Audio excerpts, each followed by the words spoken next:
वाहिगुरु जी का खालसा वाहिगुरु जी की फतेह। Punjabi audio book YouTube channel सुन रहे सारे ਸਰੋਤਿਆਂ ਨੂੰ ਮੇਰੇ ਸੁਤੰਤਰ ਕੌਰ ਵੱਲੋਂ ਪਿਆਰ ਭਰੀ ਸਤਿ ਸ਼੍ਰੀ ਅਕਾਲ। ਅੱਜ ਅਸੀਂ ਪ੍ਰਤੱਖ ਹਰ ਜੀਵਨੀ ਗੁਰੂ ਅਰਜਨ ਦੇਵ ਜੀ किताब ਦਾ अगला भाग पढ़न जा रहे हैं। पन्ना नंबर 88 भाग पंजवां हरमंदर सतगुर साजिया। डॉक्टर गंडा सिंह ते तेजा सिंह ने खूब लिखा है कि मुगल बादशाह वड्डे उसरीए सन तां गुरु पातशाह भी कोई घट नहीं सन। गुरु नानक ने करतारपुर उसारिया, गुरु अंगद देव जी ने खडूर साहिब वसाया, गुरु अमरदास जी ने गोइंदवाल की उसारी की ते गुरु रामदास जी ने श्री अमृतसर की स्थापना की। गुरु अर्जन देव जी तां हर समय उसारी के कारजां विच ही जुटे रहे। श्री अमृतसर नूं वसाउणा, तरनताਰਨ, करतारपुर दे नगर हथी उसार वधाउणे, अमृतसर पक्कियां करना, संतोखसर, रामसर, बौली, बीबी भानी दा खूह, गुरु दा खूह, तरनताਰਨ लागे, छेहरठा, तिनहरटा, खूह वडाली लागे, गंगसर कुआं, दीवानखाने लाहौर, अमृतसर, करतारपुर अते महल, गुरु का महल अते शीश महल करतारपुर, गुरु का बाग अमृतसर अते अमृतसर लागे, दीवानखाने, कोड़ी घर अते होर अनेका स्थान बनाउणा एक आश्चर्य जिहा लगदा है। पर सब तो वध जिस नूं साज पंथ ते रहमत दी बारिश कीती ओह श्री दरबार साहिब हरमंदर साहिब है। मन्नो भावें ना, विच भी लिखिया है कि गुरु ग्रंथ साहिब दे प्रकाश लई ऐसा भवन उसारना एक करामात तो घट नहीं। प्रोफैसर पूरन सिंह ने ठीक लिखिया है कि देखो ताज महल की उसारी ते 9 साल 22,000 मजदूर दिन रात जबरी काम करते रहे, पर इत्थे एक शरदा सी जो अणगिनत सिखां श्रद्धालुआं नूं उसारी लई खिच्ची लिआउंदी सी। इस दियां नीहां प्रेम शरदा ते संतोख ते खड़ियां हन। गवाही भी है कि संतोखसर दी कार ਇਹ हरमंदर साहिब दियां नीहां विच पाई सी।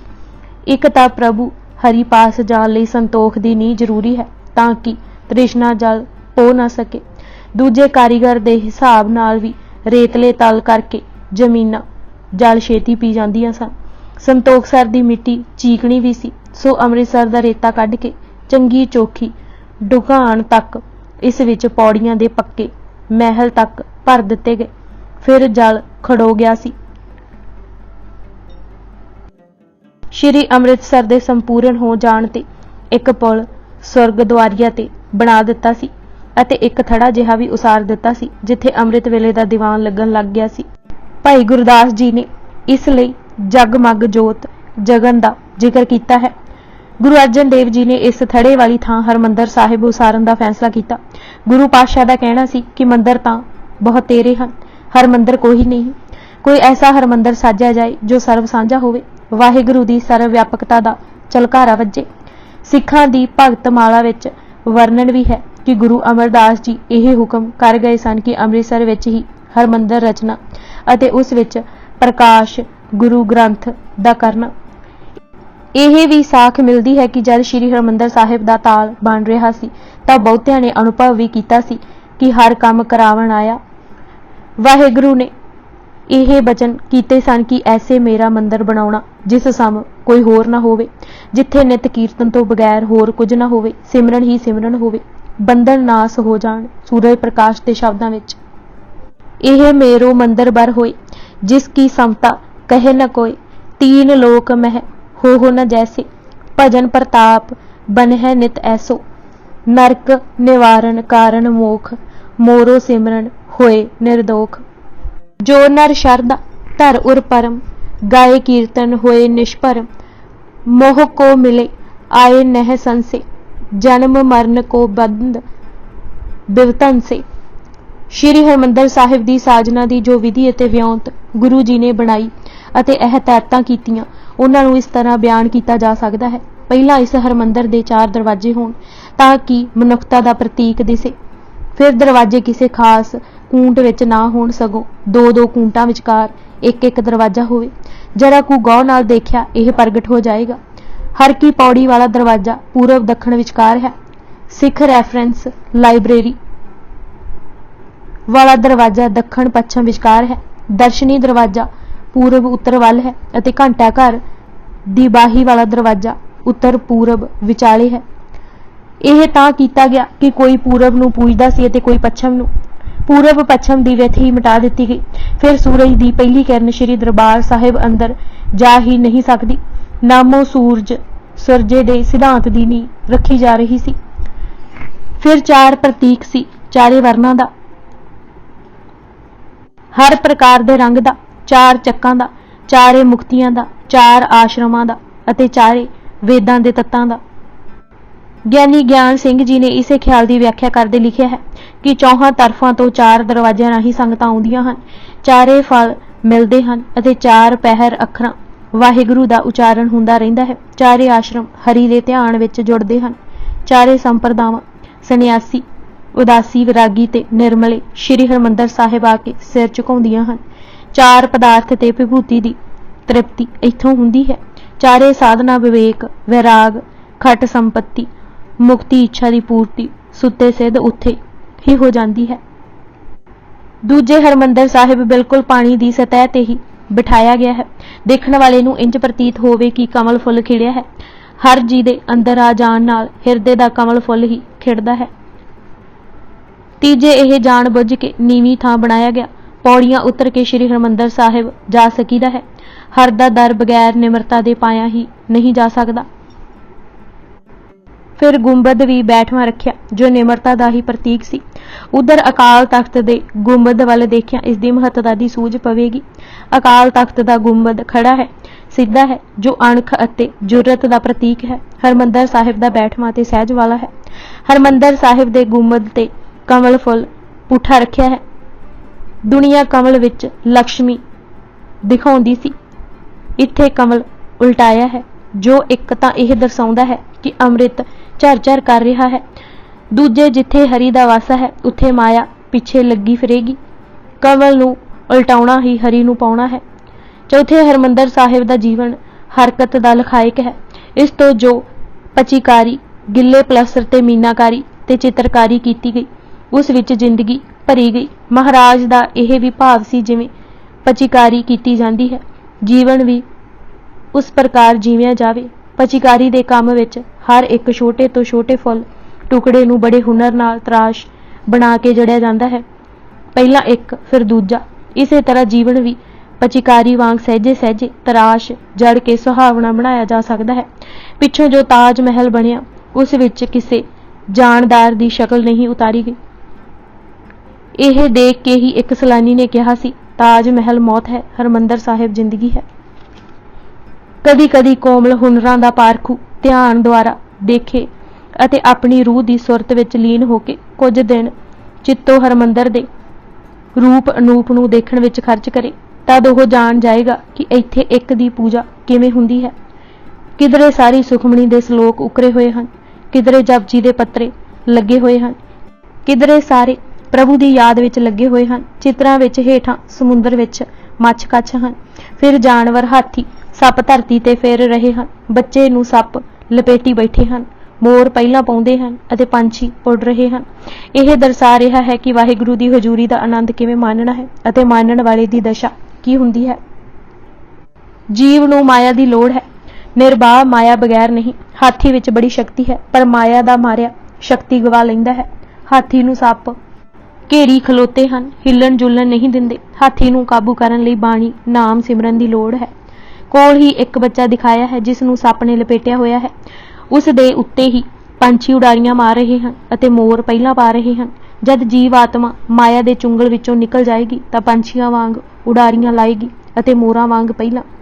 ਮੋਰ ਆਤਮ ਗਿਆਨ ਦਾ ਚਿੰਨ੍ਹ ਹੀ ਦਿਖਲਾਇਆ ਹੈ। ਉੜਦੇ ਕਬੂਤਰ ਸ਼ਾਂਤੀ ਦੇ 14 ਕਿਸਮਾਂ ਅਤੇ ਰੰਗਾਂ ਦੇ ਤਾਂ ਪੱਥਰ ਹੀ ਵਰਤੇ ਹਨ। ਇਹਨਾਂ ਦਾ ਮੇਲ ਇੱਕ ਰੂਹਾਨੀ ਲਹਿਰ ਤਾਰੀ ਕਰ ਦਿੰਦਾ ਹੈ।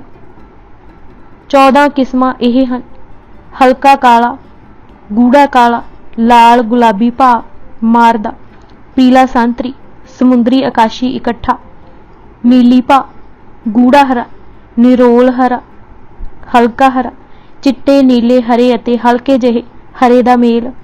ਚਿੱਟਾ ਦੁੱਧ ਆਪਣੇ ਅਸਲ ਰੰਗ ਵਿੱਚ ਗੂੜਾ ਲਾਲ ਅਤੇ ਹਰੇ ਵਿੱਚ ਕਾਲਾ ਭਾ ਮਾਰਦਾ। ਗੁਰੂ ਪਾਸ ਜੋ ਅਨੰਤ ਸਮੱਗਰੀ ਸੀ ਉਸ ਨਾਲ ਬਣਾਇਆ ਇਹ ਹਰਿਮੰਦਰ ਸਾਹਿਬ। ਅਨੰਤ ਸੁੰਦਰਤਾ ਨਾਲ ਇੱਕ ਛੋਟਾ ਜਿਹਾ ਧਰਤੀ ਦਾ ਟੁਕੜਾ ਸਜਾਉਣਾ ਹੀ ਕੇਵਲ ਹੁਨਰ ਦੀ ਅਮਰੀ ਪੂਰਨਤਾ ਹੈ। ਪੰਜਵੇਂ, ਬਾਰੀਆਂ ਐਸੇ ਢੰਗ ਦੀਆਂ ਰੱਖੀਆਂ ਗਈਆਂ ਹਨ ਕਿ ਠੰਡੀ ਠੰਡੀ ਹਵਾ ਰੁਮਕਦੀ ਰਹੇ, ਹੁਮਸ ਕਦੇ ਨਾ ਹੋਵੇ। ਬਰਖਾ ਮਹਿ ਵੱਡ ਹੋਤ ਬਹਾਰਾਂ, 6 ਹੀ ਰੁੱਤਾਂ ਸੁਹਾਣੀਆਂ ਹੋਣ, ਚਾਰੇ ਪਾਸੇ ਪਾਣੀ ਤੇ ਨਜ਼ਰ ਰਹੇ। ਐਸਾ ਬਣਾਇਆ ਕਿ ਗਰਮੀ ਵਿੱਚ ਮੁੜਕਾ ਨਾ ਆਵੇ ਅਤੇ ਸਰਦੀਆਂ ਵਿੱਚ ਪਾਲਾ ਨਾ ਲੱਗੇ। ਪਰਸੀ ਬਰਾਊਨ ਨੇ ਇਹਨਾਂ 4 ਬਾਹਰ ਨਿਕਲਦੀਆਂ ਬਾਰੀਆਂ ਜੋ ਮੋੜਵੀਆਂ ਬਰੈਕਟਾਂ ਬੈਠਵੇਂ ਗੁੰਬਦਾਂ ਤੇ ਵਧੀਆਂ ਮਿਹਰਾਬਾਂ ਤੇ ਸੁਰੰਗ ਨਿਆਈ ਫਾੜੀਆਂ ਦੀ ਸ਼ਕਲ ਦੀਆਂ ਬਣਾਈਆਂ ਹਨ ਦਾ ਉਚੇਚਾ ਜ਼ਿਕਰ ਕੀਤਾ ਹੈ। 6ਵੇਂ, ਇਸ ਦਾ ਪੁਲ ਵੀ ਪ੍ਰਤੀਕ ਸੀ, ਹਰ ਕੀ ਪੌੜੀ ਵੀ ਸੂਚਕ ਸੀ।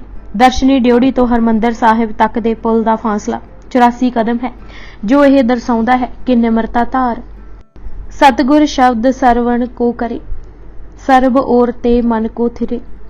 ਤਾਂ ਜਨਮ ਮਰਨ ਦੀ 84 ਕੱਟੀ ਜਾਏਗੀ। ਗਿਆਨੀ ਗਿਆਨ ਸਿੰਘ ਦੇ ਸ਼ਬਦਾਂ ਵਿੱਚ ਕਦਮ 84 ਵਾਹੇ ਸਦਮ ਲੋਹੇਤ ਯਾਹੇ, ਸ਼ਦਮ 84 ਲੱਖ ਜੋਨ ਹੋਏ ਭਾਵਨੋ। ਪ੍ਰੇਮ ਨਾਲ ਇਸ ਤੇ ਟੁਰਿਆ ਪੁਲ ਸਲਾਤ ਦੀ ਫਾਹੀ ਵੀ ਮੁੱਕ ਜਾਵੇਗੀ। ਹਰ ਕੀ ਪੌੜੀ ਦਾ ਭਾਵ ਵੀ ਇਹੀ ਸੀ ਕਿ ਹੋਰਨਾਂ ਤੀਰਥਾਂ ਤੇ ਜਾਣ ਦਾ ਖਿਆਲ ਹਟ ਜਾਵੇ। 8 ਪਹਿਰ ਕੀਰਤਨ, ਆਰਾਧਨਾ ਤੇ ਸਿਮਰਨ ਹੋਣ ਨਾਲ ਟੁੱਟੀਆਂ ਸੁਰਤਾਂ ਆਪਣੇ ਆਪ ਜੁੜ ਜਾਣ। ਗੁਰੂ ਅਰਜਨ ਦੇਵ ਜੀ ਦਾ ਆਪਣਾ ਹੀ ਫਰਮਾਨ ਹੈ, ਅੰਮ੍ਰਿਤਸਰ ਮਾਨ ਸਰੋਵਰ ਕੀਤਾ ਹੈ ਅਤੇ ਹਰਮੰਦਰ ਜੀ ਜਹਾਜ਼ ਬਣਾਇਆ ਹੈ, ਜਿਸ ਦਾ ਬਾਦਬਾਨ ਵਾਹਿਗੁਰੂ ਹੈ ਅਤੇ ਮਲਾਹ ਸ਼ਬਦ ਗੁਰੂ। ਸੱਚਮੁੱਚ ਹੀ ਮਾਨ ਸਰੋਵਰ ਹੈ, ਜਿੱਥੇ ਕਦੇ ਕਿਸੇ ਬਗਲਾ ਨਹੀਂ ਡਿੱਠਾ ਤੇ ਨਾ ਹੀ ਕਦੇ ਡੱਡੂ ਬੋਲਦੇ ਹਨ। ਸਰੋਵਰ ਵਿੱਚ ਹਰਮੰਦਰ ਸਾਹਿਬ ਦਾ ਵਿਦਮਾਨ ਤੇ ਫਿਰ ਹਰਮੰਦਰ ਦੀ ਬਣਾਵਟ ਵੀ ਕੁਝ ਅਜਿਹੀ ਹੈ ਕਿ ਦੇਖਣ ਵਾਲੇ ਤੇ ਸਹਿਜੇ ਹੀ ਵਿਸਮਾਦੀ ਪ੍ਰਭਾਵ ਪੈਂਦਾ ਹੈ। ਬਲੌਰੀ ਜਲ ਨਾਲ ਅੱਡ ਕੀਤਾ ਹੋਇਆ ਇੱਕੋ ਪੁਲ ਨਾਲ ਜੁੜੇ ਹਰਮੰਦਰ ਸਾਹਿਬ ਦੇ ਦਰਸ਼ਨ ਕੀਤਿਆਂ ਇੱਕ ਵਾਰ ਦੁਨੀਆ ਦੀ ਦੌੜ ਧੂਪ ਮੁਕਦੀ ਲੱਗਦੀ ਹੈ।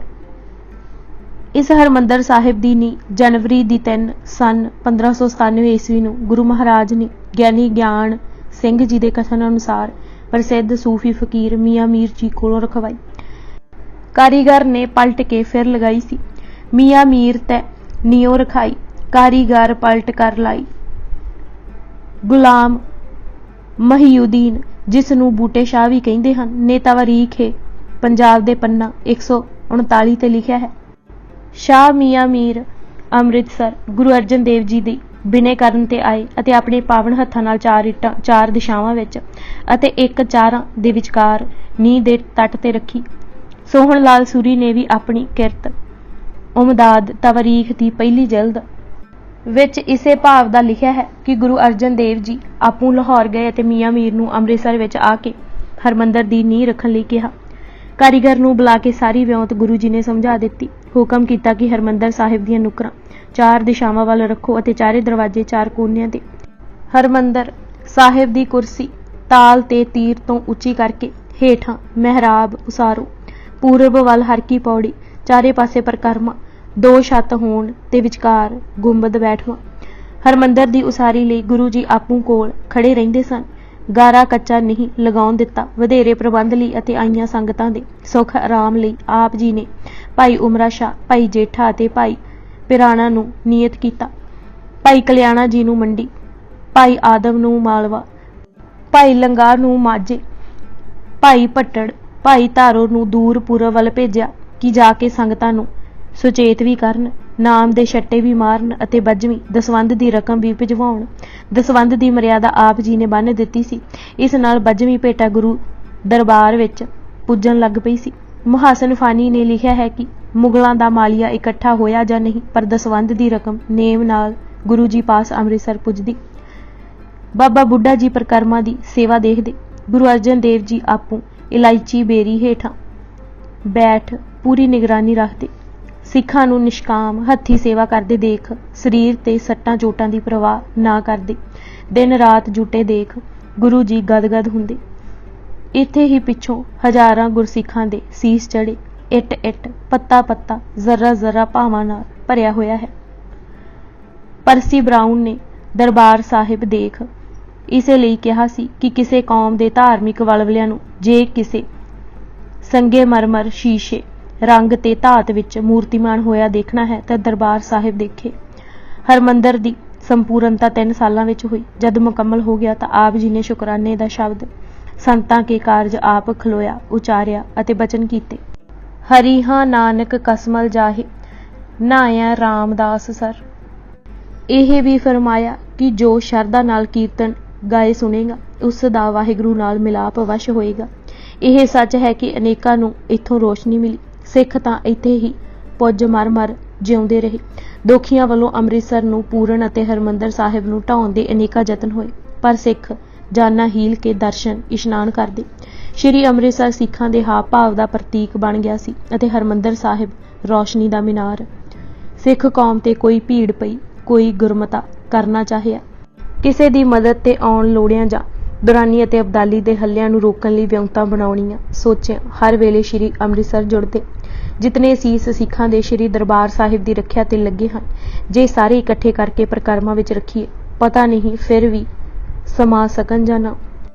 ਇਹ ਪਾਵਨ ਪੌੜ ਤੇ ਪੁਲ ਜਿੱਥੇ ਹੁਣ ਅਸੀਂ ਕਈ ਵਾਰੀ ਕਾਲੀ ਬੇਧਿਆਨੇ ਤੁਰੇ ਜਾਂਦੇ ਹਾਂ, ਕਈ ਵਾਰੀ ਸਿੱਖਾਂ ਦੇ ਪਾਵਨ ਲਹੂ ਨਾਲ ਰੰਗੇ ਗਏ। ਸਿੱਖਾਂ ਕਦੇ ਦਰਬਾਰ ਸਾਹਿਬ ਨਹੀਂ ਵਿਸਾਰਿਆ। ਕਿਤਨੀ ਕੁ ਸ਼ਕਤੀ ਸਿੱਖਾਂ ਵਿੱਚ ਆ ਚੁੱਕੀ ਸੀ, ਇਸ ਦੀ ਇੱਕ ਉਦਾਹਰਨ ਇੱਥੇ ਦੇਣੀ ਉਚਿਤ ਹੋਵੇਗੀ। ਨਾਦਰ ਸ਼ਾਹ ਨੇ ਦਿੱਲੀ ਲੁੱਟੀ, ਸਿੱਖਾਂ ਆਪਣਾ ਹਿੱਸਾ ਉਸ ਕੋਲੋਂ ਵੰਡਾ ਲਿਆ। ਨਾਦਰ ਬਹੁਤ ਅੱਗ ਬਗੋਲਾ ਹੋਇਆ ਅਤੇ ਜ਼ਕਰੀਆ ਖਾਨ ਨੂੰ ਕਿਹਾ, ਹਮ ਕੋ ਲੂਟਣਦਾਰ ਬਤਾਈ, ਜਿਨ ਲੁੱਟ ਖਾਇਓ ਹਮਰੋ ਰਾ। ਜ਼ਕਰੀਆ ਖਾਨ ਨੇ ਕਿਹਾ, ਉਹਨਾਂ ਦਾ ਕੋਈ ਮੁਲਕ ਨਹੀਂ ਹੈ।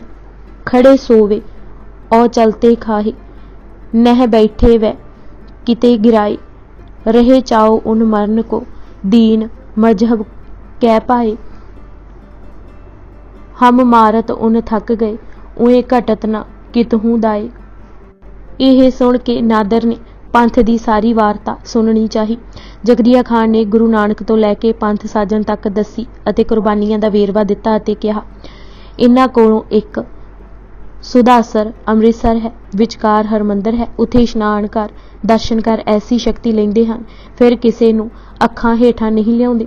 ਇਹ ਸੁਣ ਕੇ ਨਾਦਰ ਸ਼ਾਹ ਨੇ ਕਿਹਾ ਸੀ, ਸੋ ਅਬ ਜੀਤੇ ਜਾਵੇ ਨਾਹੀ, ਜਿਨਕੇ ਸਾਹਿਬ ਆਪ ਪਨਾਹੀ।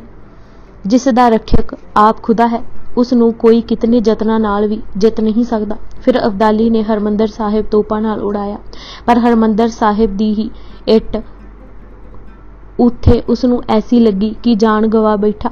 ਰਾਜ ਪਾ ਕੇ ਮਹਾਰਾਜਾ ਰਣਜੀਤ ਸਿੰਘ ਨੇ ਹਰਿਮੰਦਰ ਸਾਹਿਬ ਨੂੰ ਸੋਨੇ ਨਾਲ ਜੜਿਆ, ਜਿਸ ਕਾਰਨ ਗੋਲਡਨ ਟੈਂਪਲ ਕਹਿਲਾਇਆ।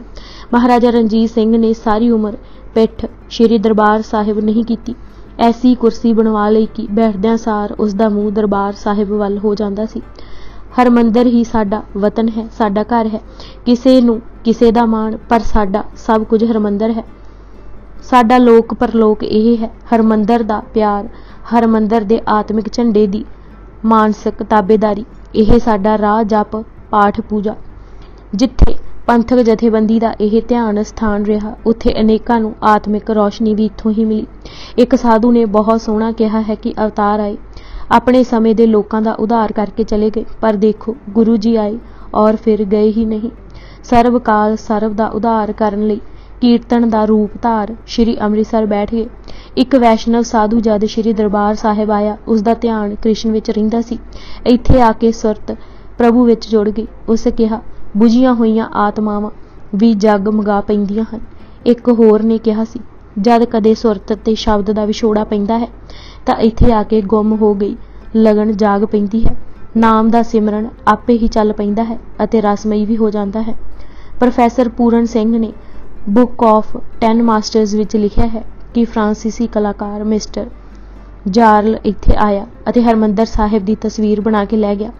ਉਹ ਕਿਹਾ ਕਰਦਾ ਸੀ ਕਿ ਰੌਸ਼ਨੀ ਜੀਵਾਂ ਅਤੇ ਮੰਦਰਾਂ ਤੋਂ ਬਾਹਰ ਪੈਂਦੀ ਹੈ, ਪਰ ਜਦ ਤਸਵੀਰ ਬਣਾ ਰਿਹਾ ਸਾਂ ਤਾਂ ਇੰਜ ਲੱਗੇ ਕਿ ਰੌਸ਼ਨੀ ਅੰਦਰੋਂ ਬਾਹਰ ਪੈ ਰਹੀ ਹੈ। ਇੱਕ ਹੋਰ ਨੇ ਕਿਹਾ ਸੀ ਕਿ ਦਰਬਾਰ ਸਾਹਿਬ ਵਿਛੋੜੇ ਦੀ ਕਸਕ ਨਹੀਂ ਹੈ, ਮਿਲਾਪ ਹੀ ਮਿਲਾਪ ਹੈ। ਗੁਰੂ ਅਰਜਨ ਦੇਵ ਨੇ ਆਪੂ ਤੁਕਾਂ ਵਿੱਚ ਫਰਮਾਇਆ ਹੈ, ਡਿੱਠੇ ਸਭੇ ਥਾਵ ਨਹੀਂ ਤੁਧ ਜਿਹਿਆ। ਭਾਈ ਨੰਦ ਲਾਲ ਜੀ ਨੇ ਜੋਤ ਵਿਗਾਸ ਵਿੱਚ ਮਹਿਮਾ ਗਾਉਂਦੇ ਲਿਖਿਆ ਹੈ ਕਿ ਮਹੱਤਤਾ ਤੇ ਪਾਵਨਤਾ ਵਿੱਚ ਉਸ ਸਤਿਗੁਰ ਦੇ ਸਿਰਜੇ ਅੰਮ੍ਰਿਤਸਰ ਦਾ ਟਾਕਰਾ ਗੰਗਾ ਵਿਚਾਰੀ ਕੀ ਕਰ ਸਕਦੀ ਹੈ। ਇੱਥੇ ਤਾਂ 68 ਤੀਰਥਾਂ ਵਿੱਚੋਂ ਹਰ ਤੀਰਥ ਇੱਥੇ ਆ ਕੇ ਸੇਵਕ ਬਣ ਰਿਹਾ ਹੈ। ਕਵੀ ਸੌਦੇ ਨੇ ਵੀ ਇਹ ਹੀ ਧੁਨੀ ਉਚਾਰੀ ਸੀ कि तीन लोक महताल न ऐसा जैसा देखा अमृतसर। ਗਿਆਨੀ ਗਿਆਨ ਸਿੰਘ ਨੇ ਵੀ ਮਹਿਮਾ ਕਰਦੇ ਲਿਖਿਆ ਸੀ, ਜੀਵਤ ਬੈਕੁੰਠ ਜਿਸ ਦੇਖਣੋ ਸੋ ਦੇਖੇ ਆਏ, ਸੁਦਾ ਸਰ ਬੀਚ ਝੂਲੇ ਅੰਮ੍ਰਿਤ ਤਰੰਗ ਤੇ। ਇੱਕ ਕਵੀ हरिदास ने दरबार साहिब दे दर्शन पा पुकारिया सी, हरमंदर और बैकुंठ को तोल लियो हरिदास, भारो हुते सो गिर परियो, होरो चरियो आकाश। भाव हरि दे संत ने तकड़ी दे शाबे पा हरमंदर साहिब अते बैकुंठ नूं तोलना चाहिया। ओह देख हैरान रह गया कि जो हल्का सी ओह तां उपर चला गया, अखों ओले हो गया, जो वजनी सी ओह धरत ते रह गया। मौला जफर अली जफर ने भी कहा सी, हरमंदर की बुनियाद की ईंट दे रही है गवाही, कि कभी अहले महाजम में दोस्ती मुस्कुराई थी। उन्हां दा इशारा मियाँ मीर कोलों श्री हरमंदर साहिब दी नींह रखवाउंदा सी। हाजी मुहम्मद मस्कीन ने जद 9 मण 14 सेर संदल विचों 5 साल 7 महीने लगा के 1,45,000 तंदा खिच के चोर बनाया सी, ਤਾਂ ਉਸ ਦੀ ਖਾਹਿਸ਼ ਸੀ ਕਿ ਸਰਵ ਸਾਜੇ ਮੰਦਰ ਤੇ ਭੇਂਟ ਚੜਾਵਾਂ, ਤਾਂ ਉਸ ਸੰਸਾਰ ਭਰ ਵਿੱਚ ਸ਼੍ਰੀ ਹਰਮੰਦਰ ਸਾਹਿਬ ਹੀ ਡਿਠਾ ਅਤੇ 31 ਦਸੰਬਰ 1925 ਨੂੰ ਆਪ ਭੇਂਟ ਕੀਤਾ ਸੀ। ਸਵਾਲ ਕਵੀ ਦੀ ਤਾਂ ਮੰਗ ਹੀ ਹੈ ਕਿ ਉਸ ਨੂੰ ਸਦਾ ਸੁਦਾਸਰ ਦਾ ਦਾਸ ਬਣਾ ਦੇਵੇ। ਪ੍ਰੋਫੈਸਰ ਪੂਰਨ ਸਿੰਘ ਕਿਹਾ ਕਰਦੇ ਸਨ ਕਿ ਇਹ ਸਾਡਾ ਜੀਵਨ ਹੈ, ਇਹ ਸਾਡਾ ਦਿਲ ਹੈ, ਇਹ ਸਾਡੇ ਲੋਕ ਪਰਲੋਕ ਦਾ ਸਹਾਰਾ ਹੈ, ਇਹ ਸਾਡੇ ਰੱਬ ਦਾ ਘਰ ਹੈ। ਦਰਬਾਰ ਸਾਹਿਬ रूह दा स्वपन सच ते सच स्वपन है। दरबार साहिब ठीक सचखंड दा टुकड़ा है। सारी कुदरत दे मुल विच असीं इस दी एक शिला नहीं दे सकदे। किवें कमल वत इह असगाह जल विच खड़ा है। यह साडा नाम मंत्र है, साडा ध्यान है। एक एक शिला विच इलाही जिंद धड़क रही है। यह कोई संगमरमर दियां शिला नहीं, ईश्वरी दरबार दे अड अड सिंघासन हैं, जिथे रसीए पहुंचे होए पुगे होए फकीर पीर मीर शरीर तो उतां हो ध्यान लीन कर बैठे हैं। यह अदब दा स्थान है, इत्थे जागदा बंदा बन के आ, दिल दी मिसाल जगा।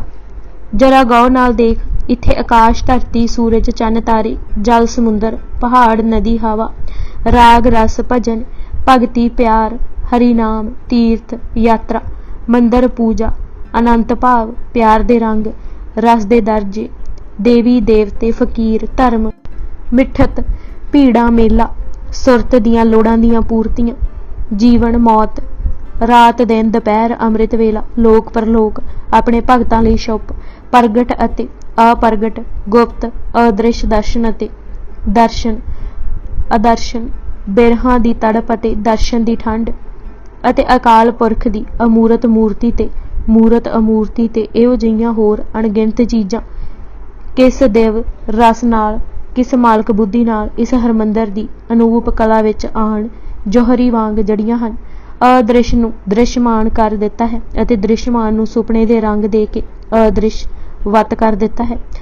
जगत भर लई एक चिट्टी चमकदी नूर दी खिट्टी बना के धरी है। यह हरनाम बना किस तरह साडी सुरत विचों अते साडी सुरत इस विचों लंघाई है। भाई वीर सिंह जी ने बिजलियां दे हार विच खूब लिखिया है, टूटी डोर जी द्वार तेरे आमदा लहर फिरे एक वार रो मुड़ धामदा, की ही अगमी खेड़ इत्थे लहर दी अर्श उतरिया आण रसियां बचावदा। जिथे होर सिख दूर दराडे सिखी संदेश लैके गए, उत्थे गुरु अर्जन देव जी ने भाई कल्याणा नूं उचेचा मंडी दी रियासत विच इमारती लकड़ी लैण लई भेजिया। भाई जी जिथे कारोबारी सूझ रखते सन, उत्थे सिੱਖੀ विच भी दृढ़ सन। जद भाई जी मंडी पुजे तां ओह दिन जन्म अष्टमी वाले सन। राजे ने हुक्म दिता होया सी सब वर्त रखण। भाई कल्याण जी ने वर्त की रखना सी, सगों लंगर लगा दिता। जद पकड़ राजे दे दरबारी हाजिर कीता तां भाई जी ने कहा, किसी दे धर्म विच दखल देना राजा नूं नहीं सोभदा। यह कहना गलत है कि मैं ठाकर की पूजा नहीं करता। मैं तो उस ठाकर की पूजा करता हाँ जो सर्व चेतनता का मूल है। मेरा ठाकर सब नूं प्रकाश देंदा है, वह आपू निर्जिंद पत्थर मात्र नहीं। जन्म अष्टमी बारे गुरु अर्जन देव जी का फरमान सुनाया, सगली थीत पास डार राखी अष्टम थीत गोविंद जन्मासी। भरम भूले नर करत कचरायन, जन्म मरण ते रहत नारायण। सगल अपराध देह लरोनी, सो मुख जलियो जित कहे ठाकर जोनी। राजे नूं बहुत क्रोध आया ते भाई कल्याणा जी दीआं लत्तां वड्डण दा हुक्म दिता। अजे हुक्म सुनाया ही सी कि गश खा के डिग पिया। कई इलाज कीते, सुरत ना परती। आखिर भाई जी ने अरदास कीती तां होश आई। जद राजा नरोआ होया तां उसने गुरु अर्जन देव जी दे दर्शनां दी इच्छा प्रगट कीती। राजा आपूं पैदल तुर के मंडी तो श्री दरबार साहिब आया। जद पुज्जा तां रबाबी लेख ना मिटी हे सखी जो लिखिया करतार दा शब्द पढ़ रहे सन। फिर शंके विच पै गया। महाराज कोलों पुछ ही बैठा कि जे लेख मिटने ही नहीं तां शरण चरण दा की लाभ। पंच पिता ने सिर्फ इतना ही कहा, लिखिया भी नहीं मिटदा पर मिट भी जांदा है, भोगी दा भी है पर संकट निवृत्त हो जांदा है। इन्हां सोचां विच ही कि करम ते मेहर किवें इकट्ठे हो सकदे हन, सो गया। सुपना आया कि उसकी अपनी मौत हो गई है। फिर जन्म चंडालां दे घर होया है, बच्चे होए हन, बच्चे विआहे भी गए हन, पर फिर मौत हो गई है। पर इतने नूं जा खुल गई। सवेरे गुरु जी नाल शिकार चढ़ पिया। एक शिकार देखिया, शिकार पिछे दूर निकल गया। शिकार तां हथ ना आया पर थक के एक दरख्त हेठां आराम करन लगा कि गुरु जी भी पहुंच जाण। आराम पिया करदा सी कि एक बच्चे ने डिठा ਅਤੇ घर जाके मां नूं कहा, बापू तां जिउंदा है। सारे परिवार दे जी दौड़दे आए ਅਤੇ कहण लगे, घर चल। जद राजे ने नीज लगा के डिठा तां देखिया कि ਇਹ ਤਾਂ ਉਹ ਹੀ टब्बर है जो सुपने विच रातीं डिठा सी। उस बहुतेरा कहा कि ਉਹ मंडी दा राजा है, गुरु अर्जन देव जी दे दर्शनां लई ਅੰਮ੍ਰਿਤਸਰ आया है। पर ਉਹ कित्थों मन्नण वाले सन। गुरु जी जद पुजे तां उन्हां फरमाया, शक्लां मिलन करके तुहानूं भुलेखा लगा है। सारिਆਂ ने गुर आगे आगे सिर झुकाया। राजे नूं भी उत्तर मिल गया। जो जन्म हो के बीतना सी ਉਹ ਸੁਪਨੇ ਵਿੱਚ ਹੀ ਗੁਰੂ ਦਰਸ਼ਨਾਂ ਕਰਕੇ ਪੂਰਾ ਹੋ ਗਿਆ। ਗੁਰੂ ਪਾਤਸ਼ਾਹ ਨੇ ਸਮਝਾਇਆ, ਕਰਮ ਅਸਾਂ ਜਨਮ ਧਾਰ ਕੇ ਕੀਤੇ ਹਨ। ਇਸ ਤਰ੍ਹਾਂ ਕਰਮ ਦਾ ਆਦ ਹੈ। ਜੇ ਕਿਸੇ ਦਾ ਆਦ ਹੈ ਤਾਂ ਅੰਤ ਵੀ ਹੈ, ਜਿਸ ਦਾ ਆਦ ਨਾ ਹੋਵੇ ਉਸ ਦਾ ਅੰਤ ਵੀ ਨਹੀਂ ਹੁੰਦਾ।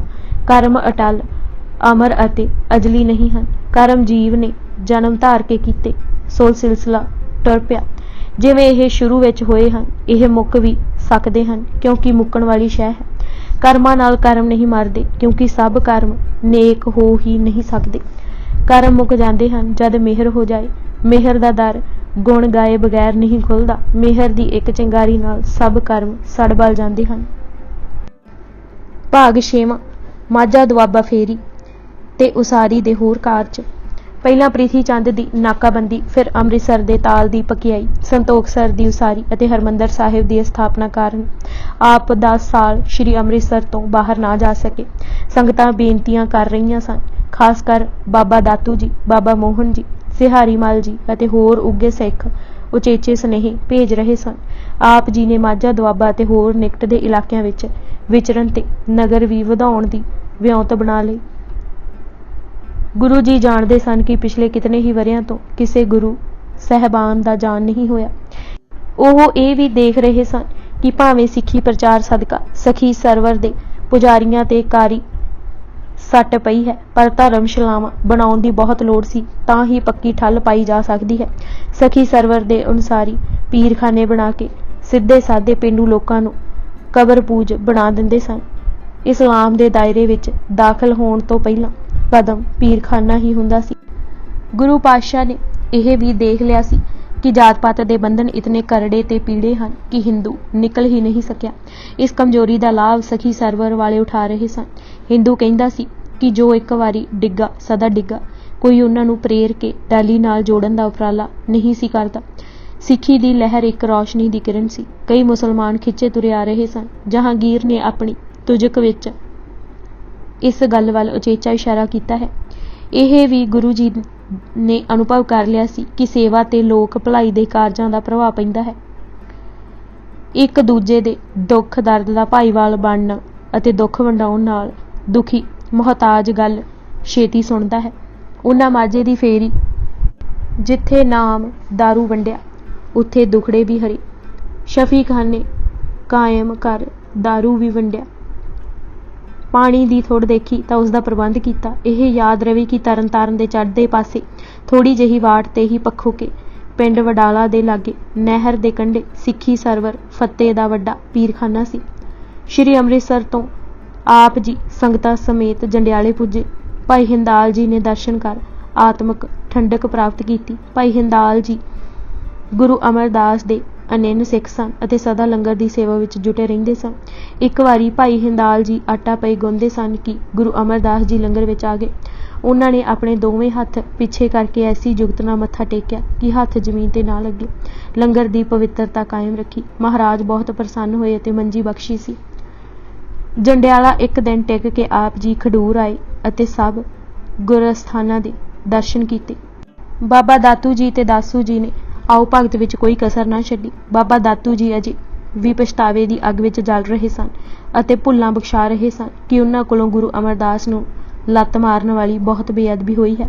ਗੁਰੂ ਜੀ ਅੱਗੇ ਦਾਤੂ ਜੀ ਨੇ ਆਪਣੀ ਮਾਨਸਿਕ ਦਸ਼ਾ ਦਰਸਾਉਂਦੇ ਕਿਹਾ ਕਿ ਉਹਨਾਂ ਦੇਖ ਲਿਆ ਹੈ ਕਿ ਗੁਣਾਂ ਤੋਂ ਬਿਨਾਂ ਪੂਜਾ ਕਿਵੇਂ ਹੋ ਸਕਦੀ ਹੈ, ਵਿਦਿਆ ਤੋਂ ਬਿਨਾਂ ਮਾਣ ਕਿਵੇਂ ਮਿਲ ਸਕਦਾ ਹੈ, ਮਨ ਦੀ ਸ਼ਾਂਤੀ ਤੋਂ ਬਿਨਾਂ ਧਿਆਨ ਕਿਸ ਤਰ੍ਹਾਂ ਜੁੜ ਸਕਦਾ ਹੈ, ਸੰਤੋਖ ਤੋਂ ਬਿਨਾਂ ਮਨ ਸ਼ਾਂਤ ਕਿਵੇਂ ਹੋ ਸਕਦਾ ਹੈ, ਉੱਤਮ ਕਰਨ ਤੋਂ ਬਿਨਾਂ ਪਾਤਸ਼ਾਹੀ ਕਿਵੇਂ ਮਿਲ ਸਕਦੀ ਹੈ, ਸੂਰਮਤਾਈ ਨਾਲ ਰਣ ਵਿੱਚ ਜੂਝੇ ਬਿਨਾਂ ਜਿੱਤ ਕਿਵੇਂ ਮਿਲ ਸਕਦੀ ਹੈ, ਸੱਚੇ ਸਤਿਗੁਰ ਤੋਂ ਬਗੈਰ ਬ੍ਰਹਮ ਗਿਆਨ ਕਿਵੇਂ ਮਿਲ ਸਕਦਾ ਹੈ, ਇਸ ਭਵ ਸਾਗਰ ਵਿੱਚੋਂ ਜਹਾਜ਼ ਤੋਂ ਬਗੈਰ ਕੋਈ ਆਦਮੀ ਕਿਵੇਂ ਪਾਰ ਹੋ ਸਕਦਾ ਹੈ, ਵਾਹਿਗੁਰੂ ਦੇ ਚਰਨ ਕਮਲਾਂ ਨਾਲ ਪ੍ਰੀਤ ਕਰਨ ਤੋਂ ਬਗੈਰ ਭਗਤੀ ਦੀ ਦਾਤ ਕਿਵੇਂ ਪ੍ਰਾਪਤ ਹੋ ਸਕਦੀ ਹੈ, ਵਾਹਿਗੁਰੂ ਦੀ ਰਹਿਮਤ ਬਿਨਾਂ ਮੁਕਤੀ ਦਾ ਦਰ ਕਿਵੇਂ ਖੁੱਲ੍ਹ ਸਕਦਾ ਹੈ, ਸੁਰ ਤੋਂ ਬਿਨਾਂ ਰਾਗ ਕਿਵੇਂ ਹੋ ਸਕਦਾ ਹੈ, ਬਾਣੀ ਤੋਂ ਬਿਨਾਂ ਜਸ ਕਿਵੇਂ ਕੀਤਾ ਜਾ ਸਕਦਾ ਹੈ, ਦਾਨ ਤੋਂ ਬਿਨਾਂ ਹਿਰਦਾ ਖੁੱਲ੍ਹਾ ਕਿਵੇਂ ਹੋ ਸਕਦਾ ਹੈ, ਜਗਤ ਦਾ ਰਾਹ ਵਿਖੜਾ ਹੈ ਅਤੇ ਬਗੈਰ ਸਿੱਖ ਹੋਏ ਕਿਵੇਂ ਪੈਂਡਾ ਤੈਅ ਕੀਤਾ ਜਾ ਸਕਦਾ ਹੈ,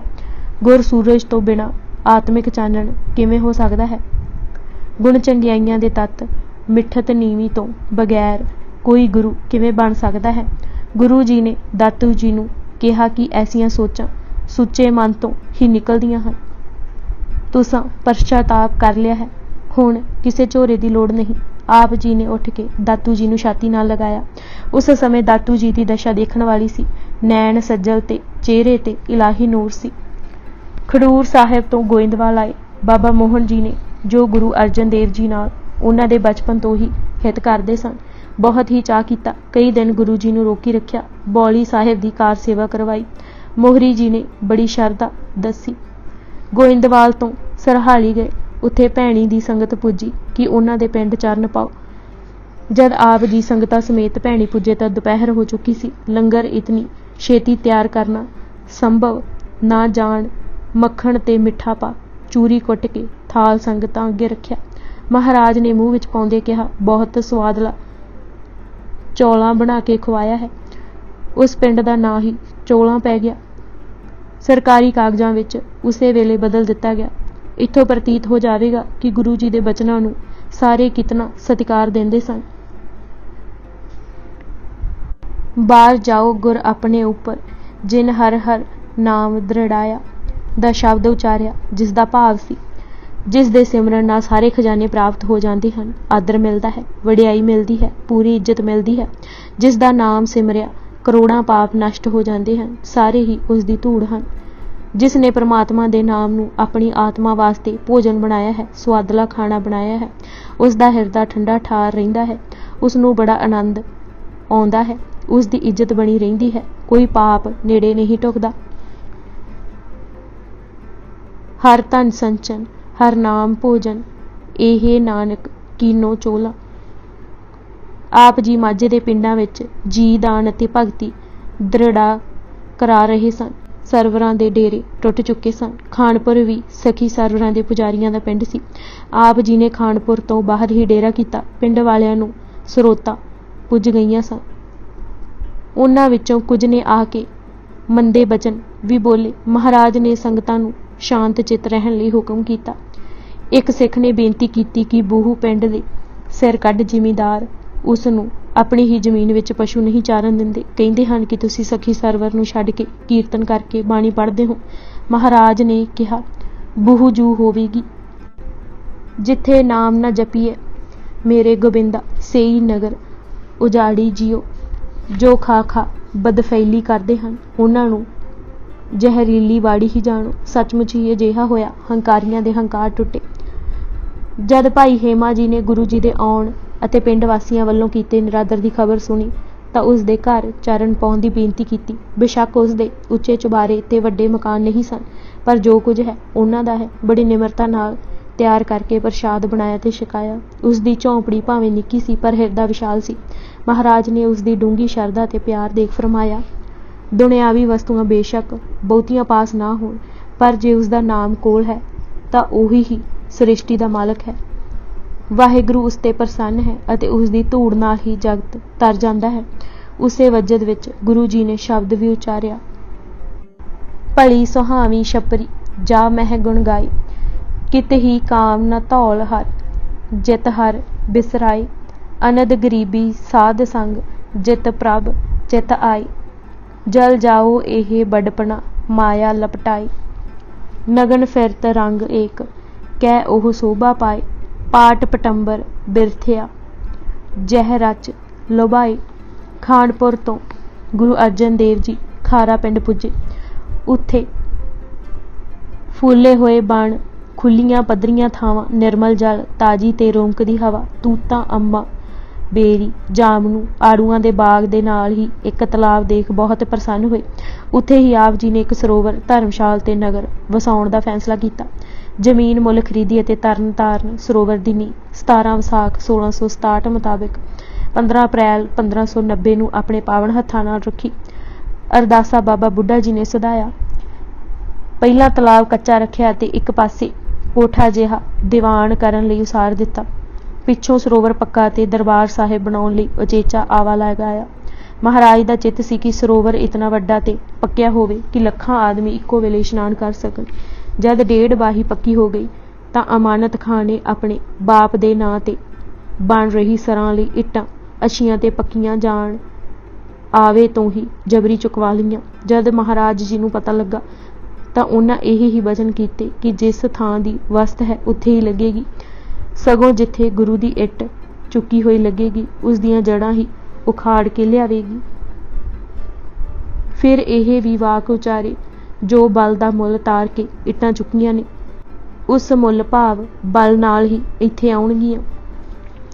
ਬਿਲਕੁਲ ਇਸੇ ਤਰ੍ਹਾਂ ਹੋਇਆ। ਸੰਨ 1766 ਨੂੰ ਭਾਈ ਖੁਸ਼ਹਾਲ ਸਿੰਘ ਫੈਜ਼ਲਪੁਰੀਏ ਦੇ ਪੁੱਤਰ ਸਰਦਾਰ ਬੁੱਧ ਸਿੰਘ ਤੇ ਸਰਦਾਰ ਜੱਸਾ ਸਿੰਘ ਰਾਮਗੜੀਆ ਨੇ ਵਾਕ ਪੂਰੇ ਕੀਤੇ। ਨੂਰਦੀਨ ਸਰਾਂ ਦੀਆਂ ਨੀਹਾਂ ਦੀਆਂ ਇੱਟਾਂ ਵੀ ਪੁੱਟ ਕੇ ਪਰਿਕਰਮਾ ਤੇ ਲਗਾਈਆਂ। ਮਹਾਰਾਜਾ ਰਣਜੀਤ ਸਿੰਘ ਨੇ ਬਾਕੀ ਪਰਿਕਰਮਾ ਪੂਰੀ ਕਰਾਈ। ਕੰਵਰ ਨੌ ਨਿਹਾਲ ਸਿੰਘ ਨੇ ਮੁਨਾਰਾ ਬਣਵਾਇਆ। ਤਰਨਤਾਰਨ ਵਿਖੇ ਹੀ ਗੁਰੂ ਜੀ ਨੇ ਪਹਿਲਾ ਕੋੜੀ ਘਰ ਬਣਵਾਇਆ।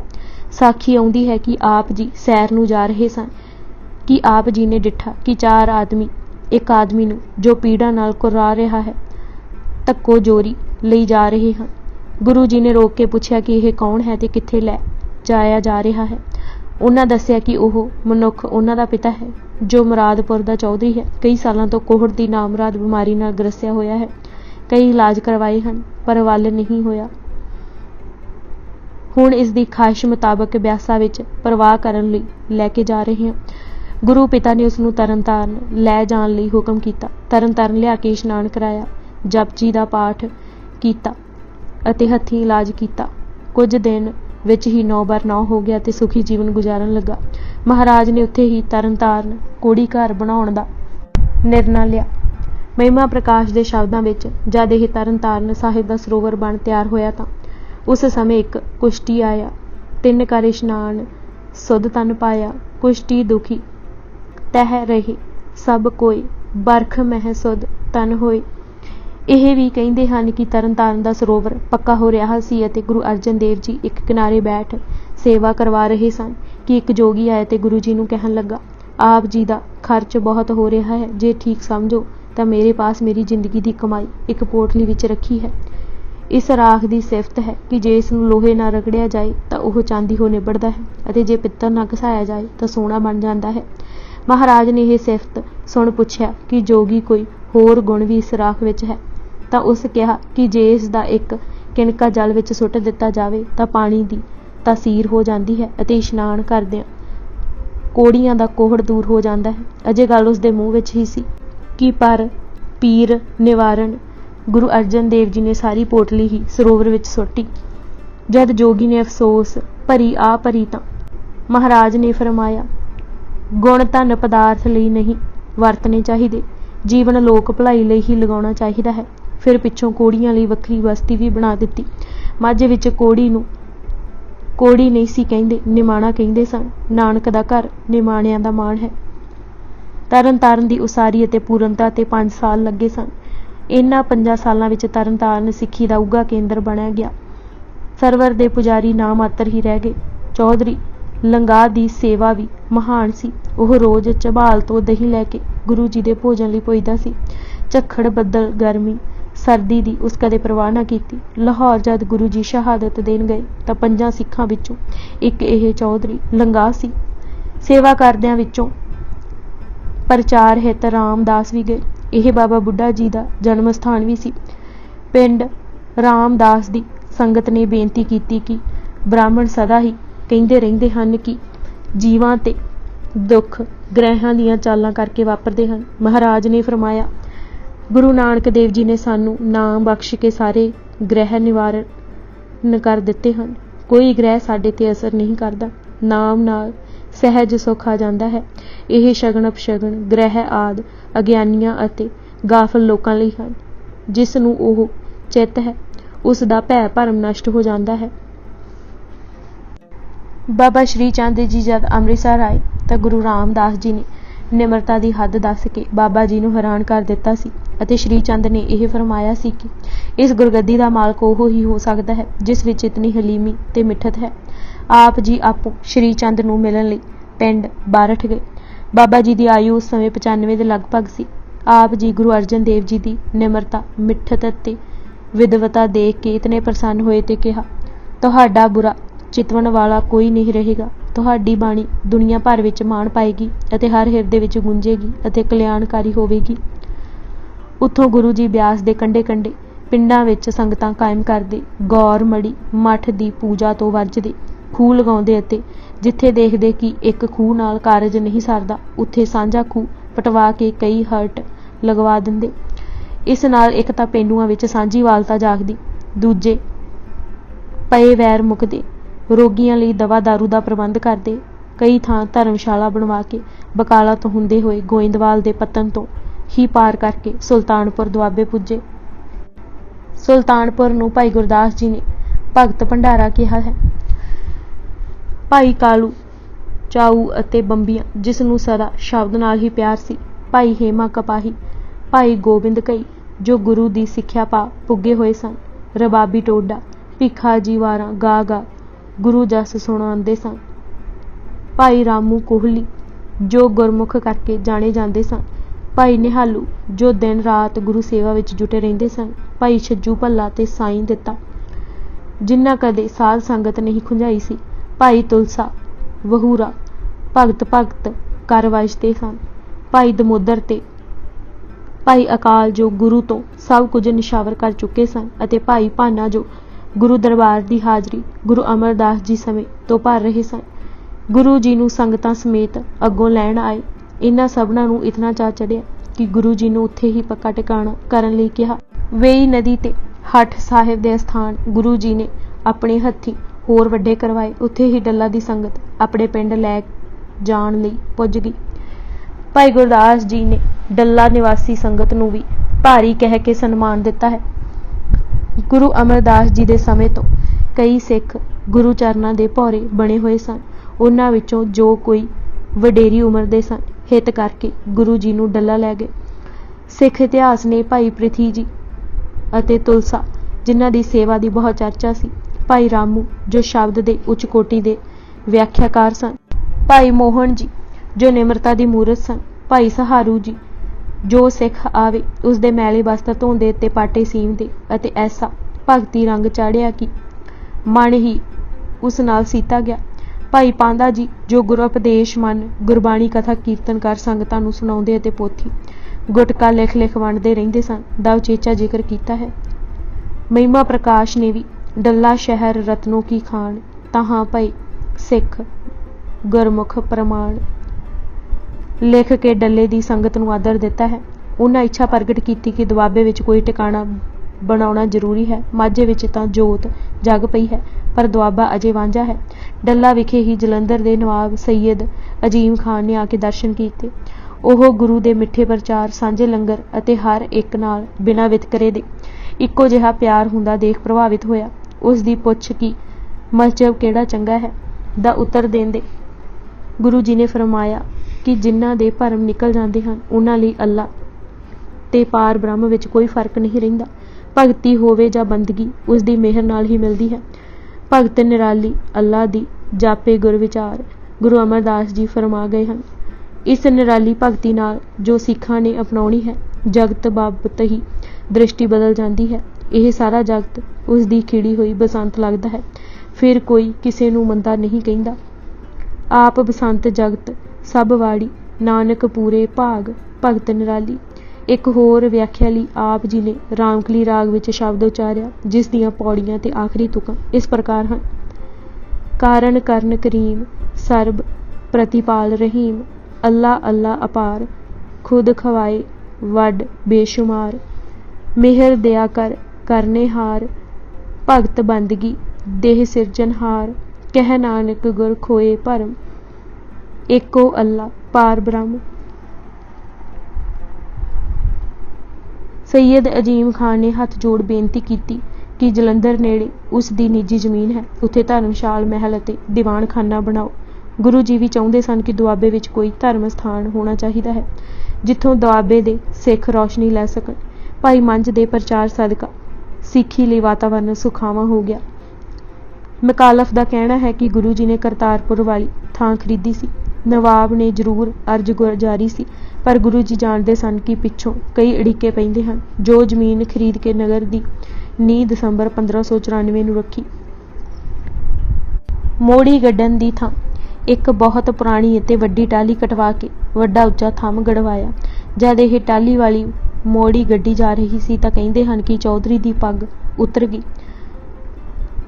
ਲੋਕਾਂ ਜਦ ਅਪਸ਼ਗਨ ਕਿਹਾ ਤਾਂ ਮਹਾਰਾਜ ਨੇ ਹੌੜਿਆ, ਸਗੋਂ ਬਚਨ ਕੀਤੇ, ਇਸ ਨਗਰ ਵੱਲ ਕੋਈ ਅੱਖ ਵੀ ਨਹੀਂ ਕਰ ਸਕੇਗਾ।